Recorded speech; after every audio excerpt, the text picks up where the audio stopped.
विद्यार्थी मित्रों तो छेल्ले आपणे उदाहरण जोया। हवे आपणे जोईशुं स्वाध्याय 8.1। तो स्वाध्याय 8.1 नी रकम शुं कहेवा मांगे छे ए जोईए आपणे। तो अहींया शुं कीधुं छे के त्रिकोण एबीसी मां खूणो बी काटखूणो छे। तो सौ प्रथम आपणे त्रिकोण एबीसी दोरी दईए। तो शुं करशुं अहींया तो त्रिकोण एबीसी माटे शुं कीधुं छे खूणो बी केवो छे काटखूणो छे एटले के 90 अंशनो। ए बी અને સી ખૂણો બી કેવો આપેલો છે કાટખૂણો આપેલો છે બરાબર છે। પછી શું કીધું છે કે AB બરાબર 24 સેન્ટીમીટર AB બરાબર 24 સેન્ટીમીટર તો લખી દઈએ અહીંયા 24 સેન્ટીમીટર। પછી શું કીધું છે કે BC બરાબર કેટલા 7 સેન્ટીમીટર તો અહીંયા લખી દઈએ 7 સેન્ટીમીટર। હોય તો નીચેના ગુણોત્તરોનું મૂલ્ય શોધો। તો આ બંને ગુણોત્તરોનું આપણે શું શોધવાનું છે મૂલ્ય શોધવાનું છે। તો અહીંયા શું આપેલું છે sin a cos a અને sin sin cos c બરાબર છે। તો અહીંયા આપણે શું કરીશું સૌપ્રથમ અહીંયા કર્ણ આપણને આપેલો નથી। સૌપ્રથમ શું કરવાનું આપણને કંઈ બી શોધવાનું કીધું હોય આ રીતે ગુણોત્તરોનું મૂલ્ય તો અહીંયા આપણે શું કરવાનું કે દરેક બાજુની સૌપ્રથમ આપણે લંબાઈ શોધી લેવાની। તો અહીંયા આપણે જો અહીંયા AB અને BC ની લંબાઈ આપેલી છે પણ AC ની આપેલી નથી। તો સૌપ્રથમ શું કરશું આપણે આને પાયથાગોરસના પ્રમેયનો ઉપયોગ કરીને શોધી લઈશું। તો શું થશે અહીંયા તો લખો પાયથાગોરસનો પ્રમેયનો ઉપયોગ કરતા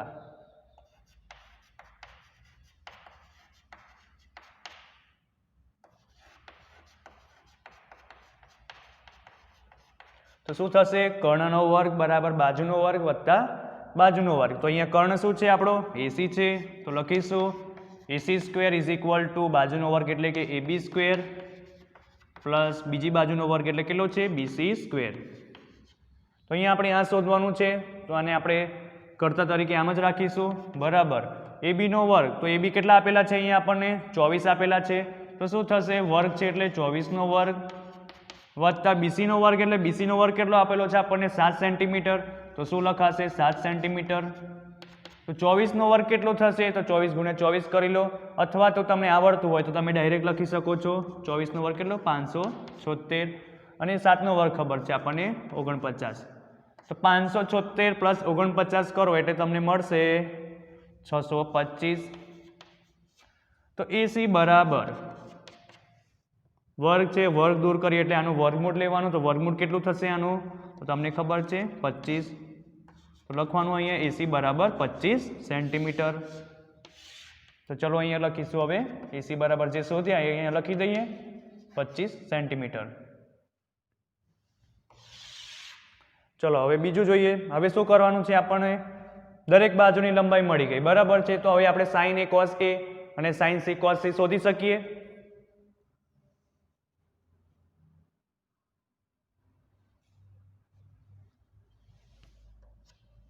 अलग अलग छे तो अहीं आपणे sin a cos a sin c અને cos c शोधीशुं। तो चलो सौ प्रथम पहला माटे बात करिए। तो अहींया शुं शोधवानुं छे sin a અને cos a। तो अहींया शुं करशुं अहींया खूणो कयो आपेलो छे a आपेलो छे तो अहींया चलो खूणो a ने ध्यानमां लो। खूणा a ने ध्यानमां लई अने sin a અને cos a નું सूत्र वापरवानुं छे आपणे। तो चलो पहला सौ प्रथम sin a शोधीए। तो sin a बराबर शुं थशे तो सामेनी बाजू sin a આપણો આ છે આ ખૂણાની સાપેક્ષમાં સામેની બાજુ કઈ થશે આ થશે એટલે કે સામેની બાજુ એટલે કઈ BC ભાગ્યા કર્ણ એટલે કેટલી AC તો BC ભાગ્યા AC થશે।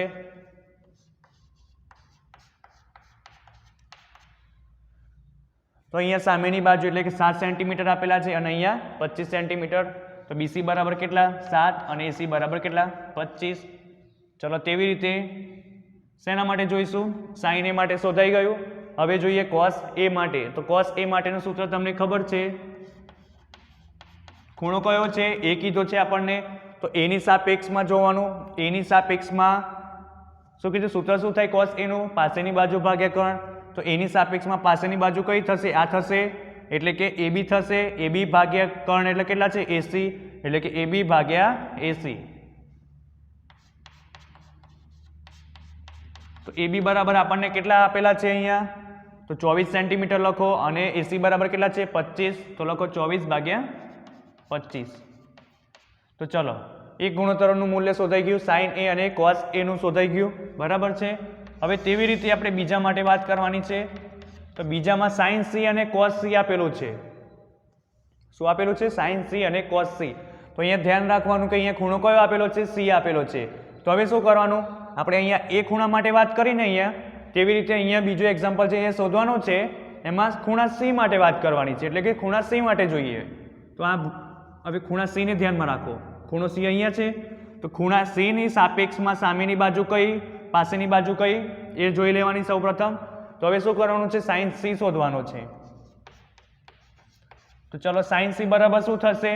તો સી ની સાપેક્ષ એટલે ખૂણો સી ની સામેની બાજુ કઈ થશે? આ થશે. તો AB ભાગ્યા AC, કર્ણ આ થશે.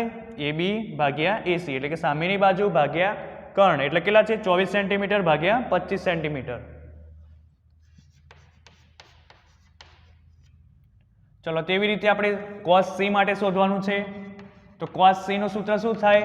પાસેની બાજુ ભાગ્યા કર્ણ. તો cos C ની સાપેક્ષમાં પાસેની બાજુ કઈ થશે? આ થશે. તો શું લખાશે? પાસેની બાજુ ભાગ્યા કર્ણ એટલે શું લખાશે? તમારે લખવાનું કે BC ભાગ્યા AC એટલે શું થશે? 7/25 થશે. તો અહીંયા હું ડાયરેક્ટ લખી દઉં છું, બરાબર છે.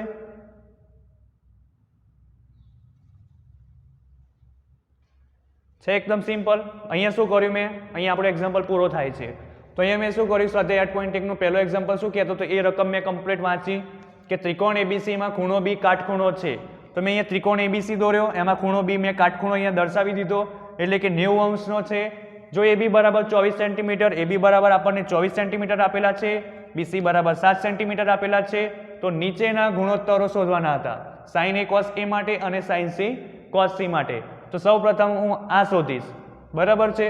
તો સૌ પ્રથમ શું કરવાનું? આપણે ધ્યાનમાં લેવાનું કે જે અહીંયા આપણને જે અહીંયા ત્રિકોણ ABC આપેલો છે આપણને, તો એમાં કઈ બાજુની લંબાઈ નથી આપેલી? તો અહીંયા AC નહોતી આપેલી.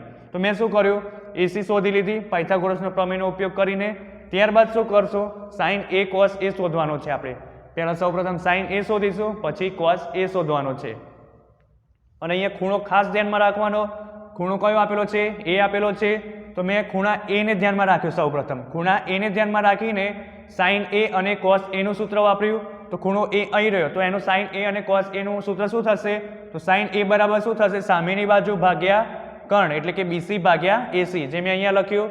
તેવી રીતે સાઇનની વાત કરી. હવે એ રીતે cos A માટે વાત કરવાની છે. તો cos A નું સૂત્ર શું થશે? પાસેની બાજુ ભાગ્યા કર્ણ એટલે કે AB ભાગ્યા AC, બરાબર છે. હવે એ ખૂણા માટેની વાત પૂરી થઈ ગઈ. અહીંયા હવે તમે અહીંયા જો ખૂણો C આપેલો છે તો તમારે ખૂણો બદલી લેવાનો. હવે ખૂણો A નો A નહીં રાખવાનો, હવે ખૂણા C માટે વાત કરવાની. તો ખૂણા C ને ધ્યાનમાં રાખીને સાઇન C અને cos C નું સૂત્ર જોવાનું. તો સાઇન C માટેની સામેની બાજુ આ થશે અને કર્ણ આ થશે. તો શું થશે? AB ભાગ્યા AC, બરાબર છે. પછી શું કરવાનું?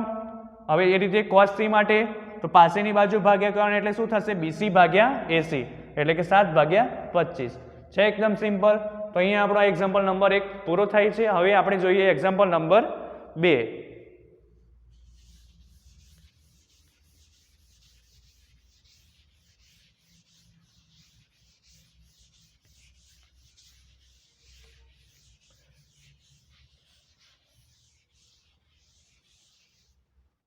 તો ચલો એક્ઝામ્પલ નંબર 2 જોઈએ. હવે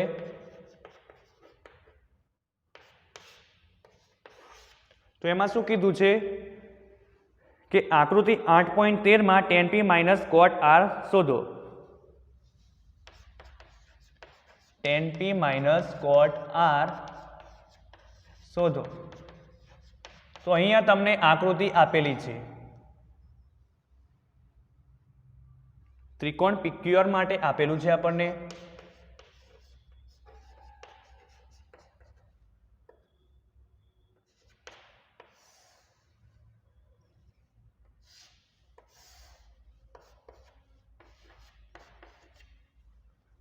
તમે આકૃતિ 8.13 જુઓ, એમાં PQ બરાબર કેટલા આપેલા છે આપણને? 12 સેન્ટીમીટર આપેલા છે. તો અહીંયા લખી દઈએ 12. અને PQ કેટલા આપેલા છે આપણને જુઓ. અહીંયા PQ આપણને 12 આપેલા છે અને PR 13 સેન્ટીમીટર આપેલા છે.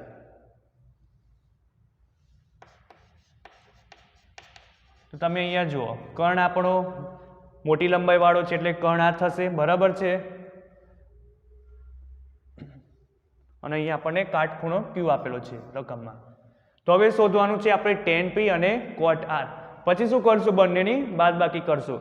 તો અહીંયા તમને મેં કીધું એ પ્રમાણે કે તમારે કોઈ પણ ગુણોત્તરો શોધવા હોય ત્રિકોણમિતીય તો શું કરવાનું કે દરેક બાજુની લંબાઈ આપેલી હોવી જોઈએ. પણ અહીંયા તમે જુઓ QR ની લંબાઈ નથી તો તમે શું કરશો? પાયથાગોરસના પ્રમેયનો ઉપયોગ કરશો, ત્યારબાદ આની વેલ્યુ તમને મળશે.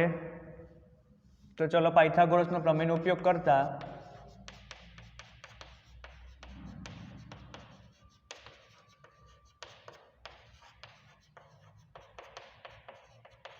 શું થશે?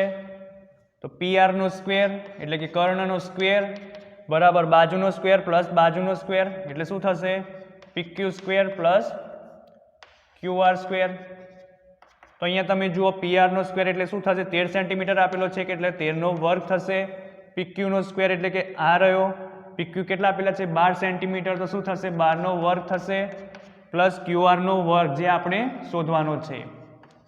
તો ચલો QR ના વર્ગને આપણે કરતા કરો તો શું કરાશે? 12 ના વર્ગને આ સાઈડ લઈ જઈએ એટલે શું લખાશે? 13 નો વર્ગ માઇનસ થશે આ બાજુ આવશે એટલે કે તો 12 નો વર્ગ થશે.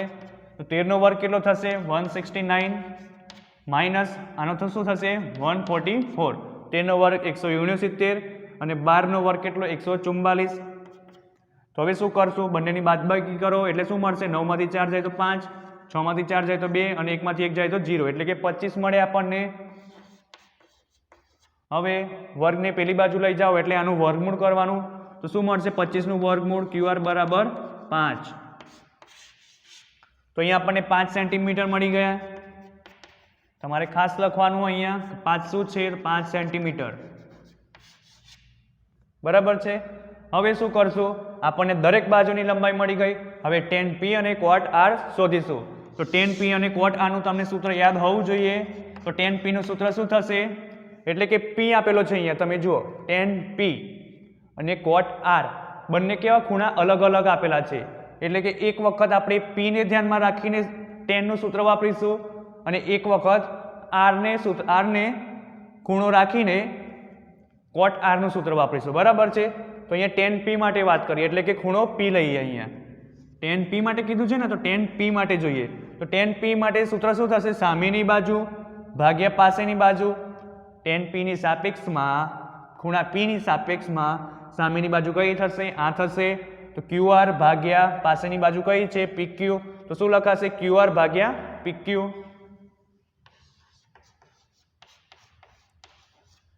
તો QR કેટલા છે તમે જુઓ? 5 સેન્ટીમીટર છે તો અહીંયા લખો 5. PQ કેટલા છે? 12 સેન્ટીમીટર છે તો લખો 12. તો આ થયું ખૂણા P માટે વાત કરી મેં, બરાબર છે.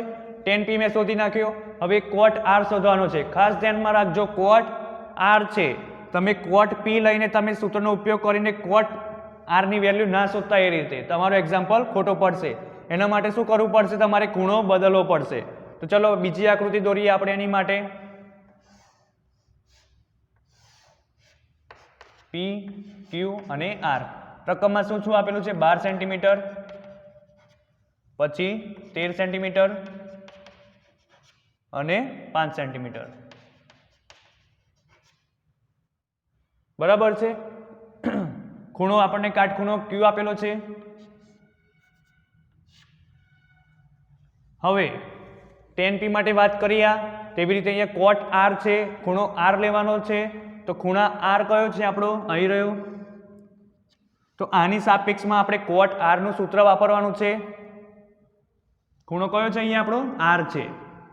તો tan P માટે વાત થઈ ગઈ. હવે cot R શોધીશું. તો cot R નું સૂત્ર શું થશે? કે પાસેની બાજુ ભાગ્યા સામેની બાજુ. તો શું થશે પાસેની બાજુ? હવે તમે એવું ના કરતા કે તમને ખબર છે કે cot એ tan નો વ્યસ્ત છે તો 12/5 કરી દો. એવું નહીં ચાલે, કારણ કે કેવા ખૂણા બદલાઈ ગયા છે. તમે જુઓ tan P માટે હતું અને આ cot R માટે છે એટલે જવાબ કેવો આવશે? અલગ અલગ આવશે. તમે તો અહીંયા જુઓ તમે તમે જુઓ અહીંયા કોટ આર એટલે શું થશે, પાસેની બાજુ 5 સેન્ટીમીટર ભાગ્યા સામેની બાજુ 12 સેન્ટીમીટર એટલે કે PQ માટે છે તો જુઓ 5/12 બરાબર છે। તો અહીંયા તમે જુઓ વેલ્યુ 5/12 અને અહીંયા પણ 5/12 આપણને મળી। ખાસ ધ્યાન રાખજો કે 10P હોય તો એનો વ્યસ્ત ના કરી દેતા। 10P અહીંયા આપણને 5/12 આપેલો છે તો તમે કોટ આર ને 12/5 ના કરી દેતા, કારણ કે જો બંનેના ખૂણા સરખા હોત 10P અને અહીંયા કોટ P એમ તમને શોધવાનું કીધું હોત તો તમે ડાયરેક્ટ લખી શકત કોટ P બરાબર 12/5 એટલે કે 10 નો વ્યસ્ત લખી શકત 12/5, પણ અહીંયા એવું થશે નહીં કારણ કે ખૂણા અલગ અલગ આપેલા છે। તો 10P માટે અહીં વાત કરી અને કોટ આર માટે આ રહી। હવે શું કરવાનું છે, 10P માઇનસ કોટ આર શોધવાનો છે તો શોધીએ 10P માઇનસ કોટ આર બરાબર 10P બરાબર શું છે 5/12, કોટ આર કેટલા છે 5/12, તો 10P માઇનસ કોટ આર બરાબર કેટલા મળ્યા 0 મળ્યા। તો અહીંયા આપણો એક્ઝામ્પલ પૂરો થાય છે, એકદમ સિમ્પલ છે। અહીંયા શું આપેલું છે આપણને કે અહીંયા આપણને આ આકૃતિ આપેલી હતી જેમાં તમને આ ખૂણો નહીં દર્શાવેલો હોય, ઓકે, તમને આટલી આકૃતિ આપેલી હતી, એમાં તમારે શું કરવાનું હતું 12 સેન્ટીમીટર આપેલા હતા PQ ની લંબાઈ અને PR ની લંબાઈ આપેલી હતી 13 સેન્ટીમીટર। તો મેં કહ્યું એ પ્રમાણે કે દરેક બાજુની લંબાઈ શોધી લેવાની સૌપ્રથમ। તો અહીંયા આ નથી આપેલી તો મેં શું કર્યું QR ની લંબાઈ શોધી લીધી તો મને મળી 5 સેન્ટીમીટર, તો મેં અહીંયા લખ્યા 5 સેન્ટીમીટર। પછી શું કરવાનું હતું તો 10P એક વખત 10P શોધવાના હતા અને કોટ આર શોધવાના હતા। તો 10P મેં શોધ્યા તો 10P માટે મેં શું કર્યું તો ખૂણો P માટે કીધું છે ને તો મેં અહીંયા ખૂણો P લીધો બરાબર છે। તો ખૂણા P ની સાપેક્ષમાં એટલે કે 10P માટે સૂત્ર વાપર્યું મેં તો 10P બરાબર QR ભાગ્યા PQ તો 5/12 મળ્યા। તેવી રીતે કોટ આર માટે કીધું છે તો અહીંયા કોટ આર માટે કીધું છે એટલે કે અહીંયા P ને ખૂણા ધ્યાનમાં રાખીને આપણે કોટ આર શોધવાનો નથી, ખૂણો આર કીધો છે તો શું કરશું આપણે તો હવે ખૂણા P ને ધ્યાનમાં નહીં લેવાનું, હવે આપણે ખૂણો આર કીધો છે તો ખૂણો આર તો આની સાપેક્ષમાં આપણે સામેની બાજુ જોવાની અને પાછળની બાજુ જોવાની। તો શું થશે કોટ આરનું સૂત્ર પાછળની બાજુ ભાગ્યા સામેની બાજુ એટલે કે QR ભાગ્યા PQ એટલે 5/12 મળ્યા। તો 10P માઇનસ કોટ આર કરીશું જે આપણે શોધવાનું છે 10P માઇનસ કોટ આર તો શું થશે 5/12 માઇનસ 5/12 એટલે 0 છે, એકદમ ઇઝી। હવે જોઈએ એક્ઝામ્પલ નંબર 3।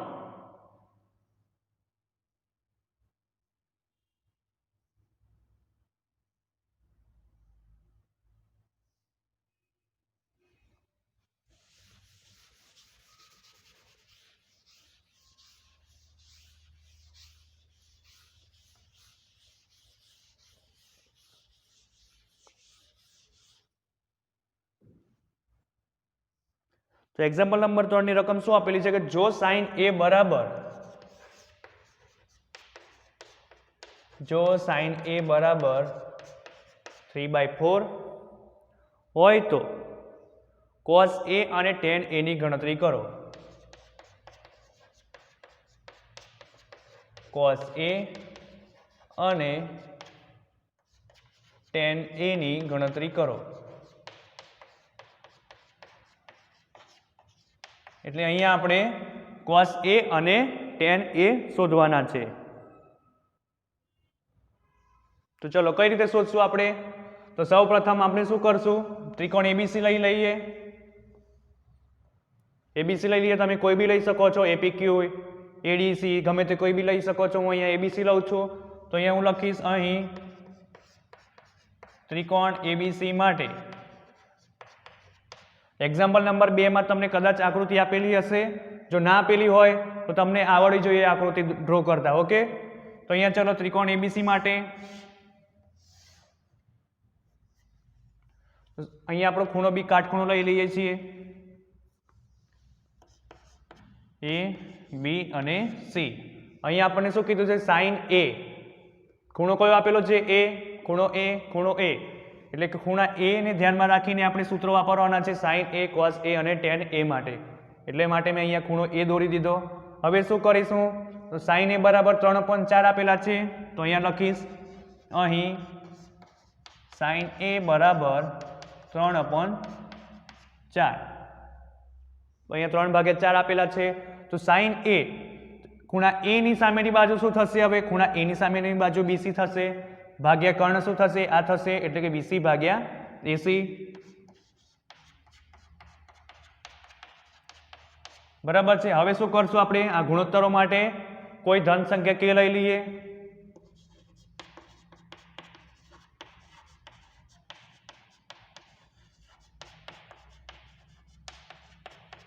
તો શું થશે? BC ભાગ્યા AC is equal to 3/4 is equal to K. બરાબર છે. તો શું લખાશે? BC બરાબર શું લખાશે અને AC બરાબર શું લખાશે? તો ચલો સૌપ્રથમ શું કરશું આપણે? તો BC ભાગ્યા 3 AC ભાગ્યા 4. તો અહીં મેં શું કર્યું? તો BC ભાગ્યા AC બરાબર 3/4 હતા. તો મેં શું કર્યું? 3 ને નીચે લઈ ગયો એટલે શું લખાશે? BC ભાગ્યા 3 લખાશે અને AC ને હું અહીંયા લઈ ગયો. બરાબર છે. BC ભાગ્યા AC આ રીતે હતું. જુઓ BC ભાગ્યા AC બરાબર 3/4 હતા. તો તમને ખબર છે આ રીતે લખાય BC ભાગ્યા AC ની જગ્યાએ નીચે 3. હવે નીચે શું કરાશે? 4 તો આપેલા જ છે આપણે અને AC ને હું ત્યાં લઈ ગયો. બરાબર છે. તો મેં અહીંયા ક્રોસ ગુણાકાર કર્યો છે, ખાલી સંખ્યા બદલી છે. અહીંયાથી 3 ને અહીં લઈ લીધા અને AC ને ત્યાં લઈ ગયો. તો આ રીતે લખાય BC ભાગ્યા 3 બરાબર AC ભાગ્યા 4 બરાબર K. તો અહીંયા શું લખાશે? BC બરાબર 3 અહીં ગુણાશે એટલે 3K અને AC બરાબર AC ભાગ્યા 4 બરાબર K એટલે શું લખાશે? AC બરાબર 4K લખાશે. પડી ગઈ ખબર? હવે શું કરશું? BC બરાબર 3K મળી ગયા આપણને. અહીંયા લખી દઈશું 3K. AC બરાબર કેટલા મળ્યા? 4K. તો AC બરાબર લખી દઈશું 4K. હવે શું જોઈએ છે આપણે? cos A tan A શોધવાનો છે આપણે, પણ અહીંયા આ બાજુની લંબાઈ આપણને આપેલી નથી. તો શું કરશું? પાયથાગોરસનો પ્રમેયનો ઉપયોગ કરીને આ બાજુની લંબાઈ શોધી લઈએ આપણે.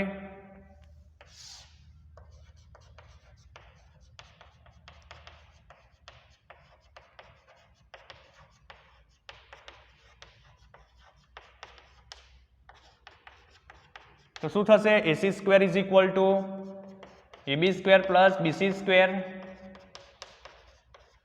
તો અહીંયા આપણને AC નો સ્ક્વેર કેટલા આપેલા છે? 4K નો વર્ગ બરાબર AB બરાબર કેટલા આપેલા છે? જે આપણે શોધવાના છે. BC નો વર્ગ કેટલો આપેલો છે આપણને? 3K. શું કરશું હવે? AB ને આપણે કરતા કરી દઈએ. તો શું લખાશે? 4K નો વર્ગ. 3K નો વર્ગ ને ડાબી બાજુ લઈ જઈએ એટલે શું લખાશે? 3K નો વર્ગ માઇનસ આવશે ને. તો AB નો વર્ગ બરાબર શું થશે? 4K નો વર્ગ એટલે શું થશે? 16K નો વર્ગ માઇનસ 3K નો વર્ગ એટલે શું થશે? 9K. 9K square. બરાબર છે. તો શું થશે? AB સ્ક્વેર 16 માંથી 9 જાય તો કેટલા? 7K નો વર્ગ. હવે આનું વર્ગમૂળ કરીશું કારણ કે અહીંયા વર્ગ છે. તો શું મળશે આપણને? AB બરાબર 7 નું કોઈ વર્ગમૂળ નહીં નીકળે એટલે આપણે એને વર્ગમૂળમાં લખીશું 7 અને K નો વર્ગ એટલે એનું વર્ગમૂળ કેટલું થશે? સ્ક્વેર ઉડી જશે એટલે K મળશે. એટલે શું મળે? AB બરાબર √7K. તો અહીંયા આપણને AB ની પણ વેલ્યુ મળી ગઈ. કેટલી મળી? √7K. હવે શું કરશું આપણે? કે cos A અને tan A ની વેલ્યુ મેળવી લઈશું. તો ચલો હવે જોઈએ. cos A ખૂણો તો એ જ છે. તો આ જ ખૂણાને ધ્યાનમાં રાખીને આપણે શું કરવાનું છે? cos A નું સૂત્ર વાપરવાનું છે. તો શું થશે? cos A નું સૂત્ર પાસેની બાજુ ભાગ્યા કર્ણ એટલે કે AB ભાગ્યા AC. તો AB બરાબર શું છે આપણી પાસે? √7K ભાગ્યા 4K. K કેન્સલ એટલે શું મળ્યા? √7 ભાગ્યા 4. તેવી રીતે બીજું શું છે? tan A. તો tan A નું સૂત્ર તમને ખબર છે, સામેની બાજુ ભાગ્યા પાસેની બાજુ. તો tan A નું સૂત્ર શું થશે? સામેની બાજુ ભાગ્યા પાસેની બાજુ. તો BC ભાગ્યા AB.